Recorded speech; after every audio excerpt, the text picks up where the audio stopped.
बिस्मिल्लाहिर्रहमानिर्रहीम 7th class की English का मीडियम लेक्चर नंबर 20 आज आपके रजिस्टर्स के अंदर कुछ ट्रांसलेशन के लिए सेंटेंसेस दिए हुए हैं उर्दू में, आपने उनको इंग्लिश में ट्रांसलेट करना है। तो बेटे वो जब तक आपको टेंस नहीं आएंगे वो आपको ट्रांसलेट नहीं कर पाएंगे। तो 3 तरह के टेंसेस से वो जुमले लिए गए हैं। प्रेजेंट सिंपल टेंस जिसको प्रेजेंट इंडेफिनिट टेंस भी कहते हैं, पास्ट सिंपल टेंस या पास्ट इंडेफिनिट टेंस, और फ्यूचर सिंपल टेंस या फ्यूचर इंडेफिनिट टेंस। तो बेटे सबसे पहले हम लोग करेंगे प्रेजेंट इंडेफिनिट टेंस और present simple tense. Present indefinite tense कह लें या प्रेजेंट सिंपल टेंस कह लें, एक ही बात है। उर्दू में बेटे इसको कहते हैं फेल हाल मुतलिक। तो बेटे ये जो टेंसेस हैं इसको आप बड़े ध्यान से समझिएगा, बड़े तवज्जो से आप लोगों ने ये लेक्चर सुनने हैं, और कहीं से अगर ना समझाए तो आप लोग रिपीट भी कर सकते हैं, बार बार सुन सकते हैं इसको, तो इंशाल्लाह आपको समझ आ जाएगी। तो बेटे ये इस टेंस में आप उस तरह के जुमलों का इस्तेमाल करते हैं जो काम आप रेगुलरली करते हैं, बाकायदगी से करते हैं, अक्सर जो आप काम करते हैं। मिसाल के तौर पर मैं स्कूल जाता हूँ, मैं सुबह सवेरे उठता हूँ, मैं खाना खाता हूँ, मैं क्रिकेट खेलता हूँ। तो ये जुमले हैं प्रेजेंट इंडेफिनिट टेंस के। तो बड़े सबसे पहले इसकी पहचान हम करेंगे कि उर्दू का जुमला देखकर हमें कैसे पता लगेगा कि ये जुमला प्रेजेंट इंडेफिनिट या प्रेजेंट सिंपल टेंस का जुमला है। तो उसकी पहचान है। तो पहचान बेटे क्या है? उर्दू फिक्रों के आखिर में ता है, ती है, ते हैं, ता हूं वगैरह आता है। ये अल्फाज आएंगे उर्दू जुमलों के आखिर में। जैसे मिसाल के तौर पर मैं स्कूल जाता हूँ, आलिया हमेशा सच बोलती है, ती है। हम क्रिकेट खेलते हैं, क्या आ गया रे? ते हैं। ठीक है। इसी तरह मैं स्कूल जाता हूँ, ठीक है, वो हमेशा सच बोलता है, ता है। तो ये हैं जुमले प्रेजेंट इंडेफिनिट या प्रेजेंट सिंपल टेंस के। तो उर्दू का जुमला आपने देखना है, अगर उर्दू का जुमला इन अल्फाज पे खत्म हो रहा हो, ता है, ती है, ते है या ता हूं वगैरह, अगर इन अल्फाज पे जुमला खत्म हो रहा है तो इसका मतलब है कि वो जुमला प्रेजेंट इंडेफिनिट यानी प्रेजेंट सिंपल टेंस का जुमला है। तो बेटे ये होगी पहचान। अब इस टेंस में हमेशा वर्ब की फर्स्ट फॉर्म इस्तेमाल होती है, याद रखिएगा। इस टेंस में हमेशा वर्ब की फर्स्ट फॉर्म इस्तेमाल होती है। फॉर्म्स ऑफ वर्ब हम पढ़ चुके हैं। अब हर टेंस में बेटे 3 तरह के जुमले होते हैं। हर टेंस में 3 तरह के जुमले होते हैं। एक होते हैं पॉजिटिव सेंटेंसेस यानी सादा जुमले जिनको हम कहते हैं।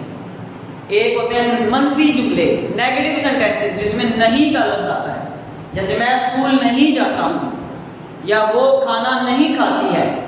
इस तरह से ये नेगेटिव सेंटेंसेस है। और तीसरी किस्म है इंट्रोगेटिव सेंटेंसेस या इंटेरोगेटिव भी कहते हैं कुछ लोग, इंट्रोगेटिव भी पढ़ा जाता है। सवालिया जुमले, मिसाल के तौर पर हम कहाँ क्रिकेट खेलते हैं, तो ये है सवालिया जुमला, ये प्रेजेंट इंडेफिनिट का सवालिया जुमला हो गया।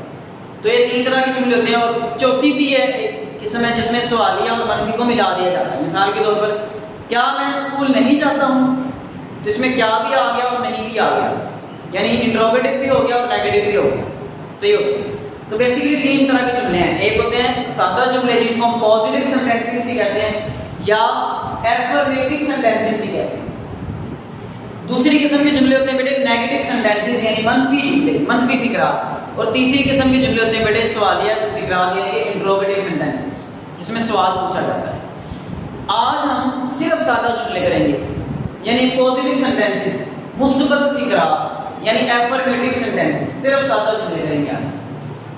तो इसका स्ट्रक्चर सबसे पहले समझ लें कि सादा जुमलों को ट्रांसलेट आपने उर्दू से इंग्लिश में करना है तो उसको किस तरतीब से कैसे करना है। तो बेटे सबसे पहले आप सब्जेक्ट लिखते हैं। सबसे पहले आपने किसको ट्रांसलेट करना है? सब्जेक्ट को। अब सब्जेक्ट क्या होता है? काम करने वाला। प्लस का साइन मैंने डाला, आपने जुमलों के अंदर प्लस का साइन लिखा है। मैंने आपको वैसे इनको सेपरेट करने के लिए हमने प्लस का साइन लगाया, वैसे जुमलों में प्लस का साइन नहीं लगाया। फिर आपने क्या लगाना है? सब्जेक्ट के बाद first form of verb. Verb किसे कहते हैं? काम को, यानी काम की पहली फॉर्म आपने इस्तेमाल करनी है। फॉर्म्स ऑफ वर्ब हम याद कर चुके हैं। ऑब्जेक्ट लगाना फिर आपने जिस पर काम हो उसको ऑब्जेक्ट कहते हैं। फिर एक्स्ट्रा, एक्स्ट्रा बेसिकली एडवर्ब होता है जो कि वर्ब के मतलब में इजाफा करता है, वर्ब को एक्सप्लेन करता है, उसे एडवर्ब कहते हैं। बराबर, तो आपने इसको भी एक्स्ट्रा ही समझना है। तो बेटे क्या है इसका स्ट्रक्चर, सबसे पहले आपने सब्जेक्ट को ट्रांसलेट करना है, फिर फर्स्ट फॉर्म ऑफ वर्ब लगानी है आपने, फिर आपने ऑब्जेक्ट लगाना है और फिर आपने जो भी बच जाएगा एक्स्ट्रा वो आपने अंदर लगाना है। ठीक है, सब्जेक्ट क्या होता है बेटे, काम करने वाला, वर्ब किसे कहते हैं, काम को, और ऑब्जेक्ट किसको कहते हैं, जिस पर काम हो या जिस पर काम किया जाए, और फिर जो बच जाएगा एंड पे एक्स्ट्रा ही अंदर हो। अगर, लेकिन एक बड़ी अहम बात, अगर सब्जेक्ट हो क्या वाला, ही, शी, इट या सिंगुलर नाउन, अगर काम करने वाला कैसा हो, ही हो, शी हो, इट हो या सिंगुलर नाउन हो। सिंगुलर नाउन का बेटे मतलब है काम करने वाला कोई एक हो, तो फिर आपने क्या करना है, हो तो क्या करना है, वर्ब की फर्स्ट फॉर्म के साथ एस या ईएस का इजाफा करते हैं। वर्ब की फर्स्ट फॉर्म के साथ बेटे आपने क्या करना है, एस या ईएस का इजाफा। लेकिन ये कब करना है, जब सब्जेक्ट क्या हो, ही, शी, इट या सिंगुलर नाउन, इनमें से कोई हो। अगर इनके अलावा कोई और सब्जेक्ट है तो फिर आपने एस या ईएस का इजाफा फर्स्ट फॉर्म ऑफ वर्ब के साथ नहीं करना। एग्जांपल देखें, हम स्कूल जाते हैं। अब बेटे इस जुमले में हम जो है ये सब्जेक्ट है, काम करने वाला है, ठीक है, स्कूल ऑब्जेक्ट है और जाना वर्ब है यानी काम। तो सबसे पहले आप सब्जेक्ट को ट्रांसलेट करेंगे, हम को, हम की इंग्लिश भी, फिर आप वर्ब फर्स्ट फॉर्म वर्ब लगाएंगे, जाना, जाना को इंग्लिश में कहते हैं गो, फर्स्ट फॉर्म यूज करेंगे, वी गो टू स्कूल। अब देखिए यहाँ पे सब्जेक्ट क्या है, हम यानी वी, हम, तो इनमें से तो नहीं कोई सब्जेक्ट आया, ही, शी, इट या सिंगुलर नाउन में से तो सब्जेक्ट कोई नहीं आया, लिहाजा हमने वर्ब की फर्स्ट फॉर्म के साथ एस या ईएस का इजाफा भी नहीं किया। अब अगला सेंटेंस देखिए, अली स्कूल जाता है। अली सिंगुलर नाउन है बेटे, अली सिंगुलर नाउन है, इसलिए वर्ब की फर्स्ट फॉर्म के साथ हमने क्या कर दिया, ईएस का इजाफा। एस या ईएस वो वर्ब की फर्स्ट फॉर्म जो होगी उसके हिसाब से आपने या एस लगता है या ईएस लगता है।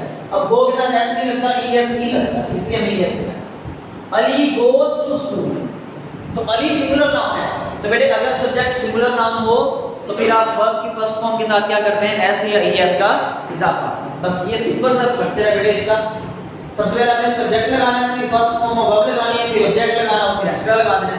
और अगर सब्जेक्ट ही, शी, इट या सिंगुलर नाउन हो तो आपने फर्स्ट फॉर्म ऑफ वर्ब के साथ ऐसे इसका इजाफा भी कर देना है। और अगर सब्जेक्ट इनमें से कोई ना हो, अगर सब्जेक्ट इनमें से कोई ना हो तो फिर आपने ऐसे इसका इजाफा भी नहीं करना।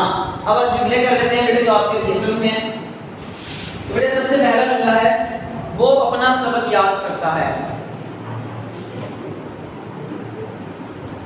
तो सबसे पहला बेटे सेंटेंस है, वो अपना सबक याद करता है। वो की इंग्लिश पहले करेंगे, तो बेटे करता है, वो लड़का है या लड़की है, हमें सेंटेंस का आखिरी जो लफ्ज है वो बताएगा। करता है, ता है मतलब लड़का है, अगर करती है होता तो फिर लड़की होती।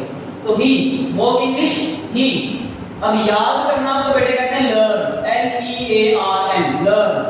अब सब्जेक्ट क्या है, ही है, तो लिहाजा हम लर्न के साथ क्या करेंगे, एस का इजाफा करेंगे।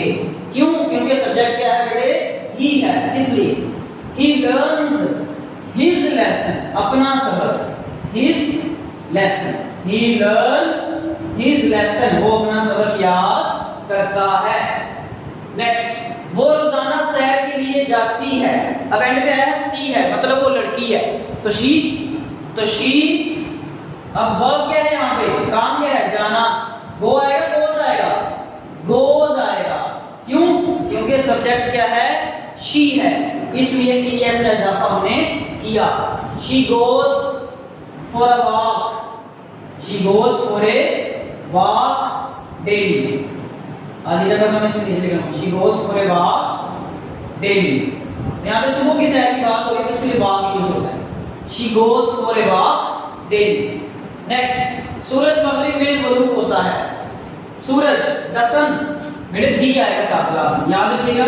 जमीन, सूरज और चांद, अर्थ, मून और सन, इन तीनों के लिए दी लाजमी यूज होता है उनके प्रॉपर नाम से। दी सन, और सन का कैपिटल, दी सन, गुरूब होने की इंग्लिश में है सेट, ग्रुप होने की इंग्लिश क्या है? सेट। लेकिन क्योंकि सिंगुलर नाउन है, सन एक है, तो दी सन सेट्स इन दी मगरिब की English west. The sun sets in the west. The sun सूरज, सेट्स गरूब होता है, इन दी वेस्ट मगरिब में। दो और दो चार होते हैं, टू एंड टू। अब दो हो गए बेटे, ये दो हैं, टू एंड टू, सब्जेक्ट दो हैं, मेक आएगा, मेक्स आएगा। एस का इजाफा होगा या नहीं होगा? एस का इजाफा नहीं होगा। क्यों? क्योंकि अब दो सब्जेक्ट है, अब सिंगुलर नाउन नहीं है, अब प्लूरल नाउन है। नाउन सब्जेक्ट दो हो गए, ठीक है। Two and two make four, दो और दो चार बनाते हैं, या दो और दो चार होते हैं, एक ही बात है। तो ये है बेटे आपका।